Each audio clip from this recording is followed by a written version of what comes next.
Because I have definitely made a lot of OnePlus 8 jokes in my previous videos, the universe clearly didn't like it. And hence I ended up with a 9 phone. I mean OnePlus 8 joke. I mean OnePlus 8 phone. Hey everyone, Mukul here. So as I have mentioned in my previous videos that I was looking to buy a OnePlus 8 Pro at that time, and then the flash sale sucked, and then the news of display issues on the OnePlus 8 Pro sucked, and then the idea dropped eventually. So I contemplated a few phones after the OnePlus 8 Pro's nauseating display issue news and seeing even a few reviewers return it. I thought of going with the Asus ROG 3 phone, but that was just too much phone for me and I never game, so yeah. But then I thought, why not save a ton of money and go for the Nord itself? I mean, for my use, it would be perfect, as I don't game at all. On the phone, I mean. I think on the PC too, for the past few years. What has become of my life?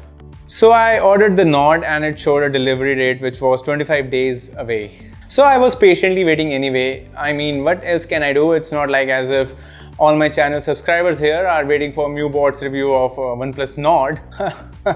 That's a self-burn, man. Anyway, I was almost completely convinced for the Nord, and as I was waiting patiently, despite the fact that my backup phone was behaving so horrid that I actually made a video on it too. But anyway, when I saw the videos of Mr. Phone and Geeky Ranjit, and when I saw them compare the OnePlus Nord's camera with the OnePlus 8 camera, it actually proved how much better the image signal processing on the Snapdragon 865 is as compared to the 765G which is on the OnePlus Nord. So it was time for some serious assessment. I immediately took my notebook out, actually it was a notepad file, and listed the reasons why it could be better to invest in a OnePlus 8 rather than the Nord. So let me quickly wrap up the reasons one by one, as I don't want the video to be extremely stretched, and if it's already stretched, then I'm sorry. So let's begin with the build. The OnePlus 8 has a way better build, feels more flagshipy and has a solid grip in the hand. And if your hands are slippery, then that's not my mistake.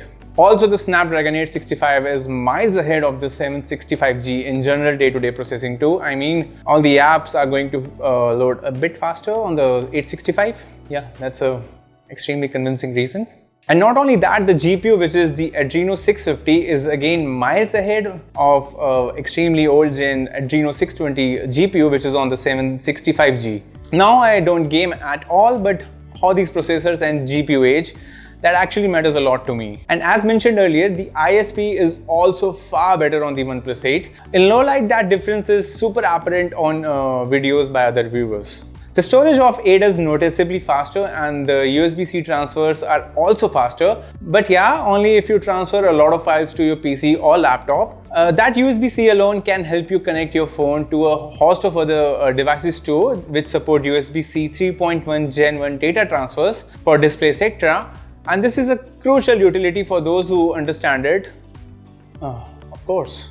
The primary sensor performs slightly better, but the ultra-wide is even better than the ultra-wide on Nord. The feature of stereo speakers is a huge asset for people like me who consume a lot of media on their phones while washing utensils. There is also Wi-Fi 6 too if I ever upgrade my house Wi-Fi router to that. I mean, it's there if I ever need it. Better than not having that utility and then never thinking of ever upgrading my Wi-Fi speeds in home, which are extremely crucial for those videos to load, I guess. And yeah, this is how you actually get stuck in the life of tech upgrades and lose your already puny wealth. The battery stats of OnePlus 8 has been coming out slightly better than Nord 2 on most of the reviews I've seen. And on papers too, actually the OnePlus 8 packs more battery on it with the same resolution and hertz as the screen display. Well, some might say, actually not some, a lot of people would say that the ultra-wide selfie camera in the front on the Nord is a good asset and has a lot of use case scenario. But I personally would like the least amount of punch holes or drills or notches on my phone display. And having only one kind of helps. And there are actually numerous green tint, pink tint, yellow tint and whatnot tint issues on the Nord, which we have been reading, and I understand that AMOLED screens are actually supposed to have some sort of display disparities between them. But so far for the OnePlus 8 devices, I have not read a single user claim that they are having those issues on their OnePlus 8 displays. So far it's been issue free, otherwise we would have heard some noises on that too. So yeah, there's definitely that.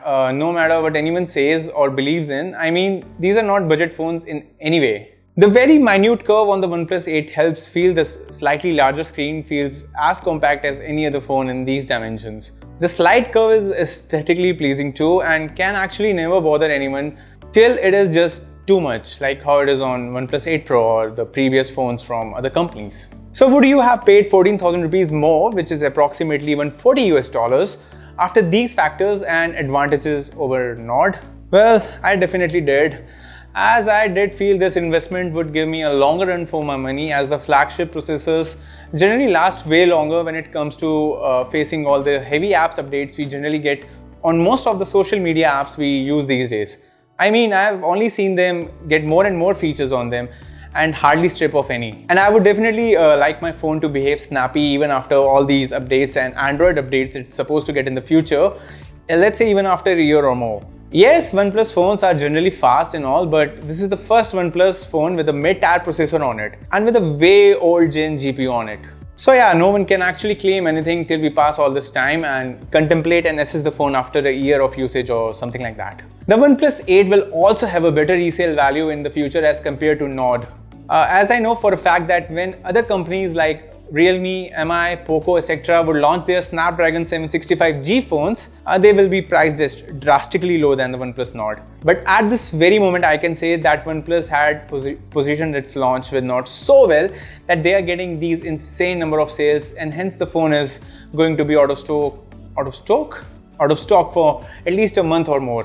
They know exactly what is going on with the other subsidiary companies under BBK, such as Vivo, Realme, IQ, etc. And when their phones with Snapdragon 765G will launch, and at what price they will come at. I mean, the Vivo X50 Pro with that gimbal inside the camera sensor, I mean, I don't see that phone get this much of an attention, and that's mainly because of its price. Also, if you compare Nord's pricing in other markets, it is seriously not as good as how much it is in India. For example, in Malaysia, a 8GB, 128GB model will cost you about 32,000 rupees, bringing it even closer to OnePlus 8 in terms of pricing there. And I'm pretty sure there are a hell lot of countries like that too, which are following this similar case. So there's that. I would be comparing the phone's camera performance with the OnePlus 8 Pro, and will share a 10 to 15 days review of it and how the camera performs too in detail. I might compare it with the Poco X2 too, as that phone did so well against the OnePlus 8 Pro in the video I made. So this could be a surprising comparison too.